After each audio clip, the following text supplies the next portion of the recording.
Hello everyone, Jack here again from Forbidden Planet Camden with another Wednesday pull list video.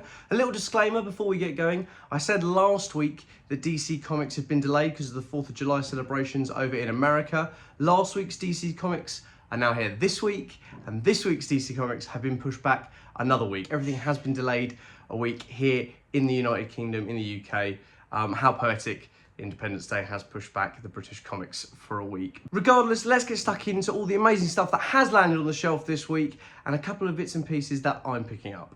Kicking off with the ongoing series that I'm collecting, Imperial. Issue 2 of 4 is here. Jonathan Hickman's massive space warring tribe Dune-esque Marvel sci-fi book is continuing. Tensions are rising between all of the galactic groups, the Black Panthers, the Hulks, the Shi'ar Empire well involved, the Kree. It's always the Kree. The Kree are always there. So yes, Imperial issue 2 is on the shelf, and I'm excited to see where the halfway mark of this space saga leads us. We then have Death of the Silver Surfer issue 2 from Greg Pak, a much more action-packed series than I was expecting. As I said when issue 1 came out, I was thinking a bit more like Silver Surfer Requiem, a little bit more stoic and self-reflective that series is. I'm actually quite glad that this isn't that, otherwise it would have just been a little bit of a rehash and kind of unnecessary. And there is that reflection in there. There is a lot of intrusive, quite tender moments that Silver Surfer shares with other characters in this book, but there is a lot of action and a lot of build-up, which I'm really enjoying as well. So another ongoing series I'm sticking with, and I'm looking forward to see how it progresses. Giant size House of M hits the shelf this week. As you know from my previous videos, I've been really enjoying this Giant size series, throwing Kamala Khan and Legion into the entire history of the X-Men. It's been really cool. I don't know why I've enjoyed it so much. This little trip down memory lane of the X-Men has been grand. House of M, as I'm sure you're aware, if you're not already, that incredible story all the way from 2005, 20 years ago. Another anniversary over at Marvel, 20 years, and it's just so cool. It's one of my favorite X-Men stories. So I'm anxious to see how they interact with House of M and that version of the X-Men and the other Marvel characters during that period. We're nearing the end of this mini-series, these series of one-shots that have all been connecting. So we'll see how it wraps up in the coming issues and where it's all been leading us. Moving on to some brand new series. I've been enjoying absolutely every single one of the one-shots. I think they've been fantastic. And now we're getting a mini-series that is Godzilla Destroys the Marvel Universe. Jerry Duggan is at the helm of this new mini-series, following on from his Godzilla vs. Hulk one-shot. I don't think they're connected. I just think he did a great job on Godzilla vs. Hulk, and it makes sense for him to do a much bigger series with all of these characters converging in one moment in time to try and stop the King of Monsters. I'm really looking forward to seeing how this series handles Godzilla in the Marvel Universe in a longer story and in a much wider scale. And Mark Brooks has done a smashing job on this cover. That's got me really excited to see them all go face to face. Or teeth to webs and claws and stretchy people. Now, onto a series that Vittorio, the assistant manager here at FP Camden, was really looking forward to, and I'm definitely going to take a look at on his recommendation, and that is Ghost Pepper from writer-creator Ludo Lalabi, who very recently finished off Battle Chasers, Joe Mad's infamous series. Ludo Lalabi in charge of the art then, and now in his ongoing creator-owned series. This series looks like it's gearing up to be a hyper wastelandy sci-fi. I'm getting massive Blade Runner vibes. I'm getting Terminator Salvation vibes, but in a really positive way. Not only do I really like that film, but the design in that film is class. Like, the actual design of that movie is brilliant. So I'm really looking forward to it. I think this looks great. I'm not over familiar with Lalabi's work other than in Battle Chasers, obviously coming back for that, but the art in here is stunning. It's really exciting to see writer-artists at the forefront of image and independent comics.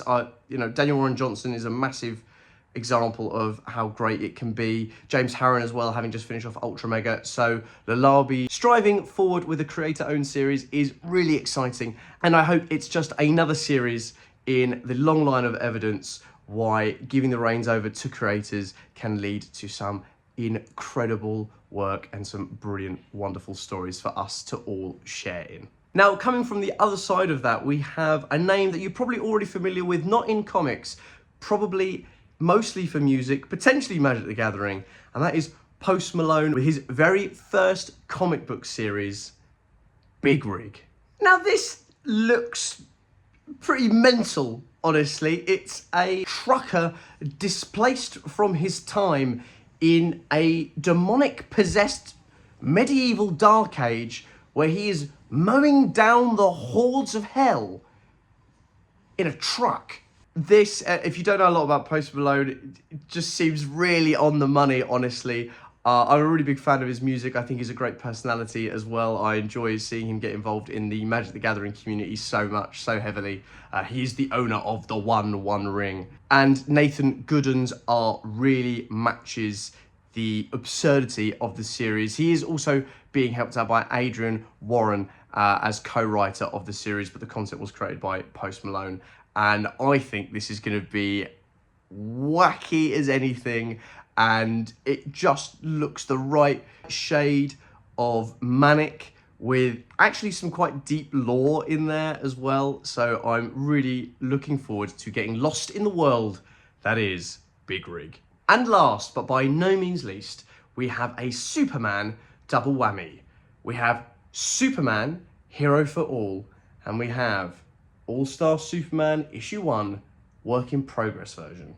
We'll kick off with the massive Superman Treasury, following on from all the success of the Treasury facsimiles. This is nothing new for DC, but they are very evidently loving the format, and so are creators. Dan Jurgens and Bruno Redondo have lent their talents once more to Superman. Redondo, obviously, I really enjoyed in his run on Nightwing with Tom Taylor, and Dan Jurgens, one of the names in the long line of Superman writers and artists who has really made an impact on the legacy of the character, and it's so wonderful to see him return, not just as a writer, but as a guest artist as well. This Treasury is here as a one-shot to really capture the essence of what makes the Man of Steel, to join in on the huge Summer of Superman celebration to coincide with the comics and James Gunn's new movie that's in cinemas at the moment as well. This is here to remind us of his heroicism, his self-sacrifice, his impact on the world, his hope, and at the crux of it, his humanity. So this Treasury is definitely coming home with me to celebrate Superman. And then to top it all off, we have All-Star Superman Issue 1, the Work in Progress edition. This showcases Frank Quitely's art as he'd have drawn it, as it were, just with the inks, no colours at all. And you can really see the incredible detail and talent that is Frank Quitely. Grant Morrison, obviously, lead on the series in writing. It's one of the most prolific Superman series of all time, recreating the 12 Labours of Hercules for the Man of Steel. And if you're a fan of that series, if you're a collector of incredible artwork, if you're a Quitely fan, this is a must pick up off the shelf this week. It is truly gorgeous, and I'm gonna have to try and make space for it somewhere in my room, because this cannot not come home with me.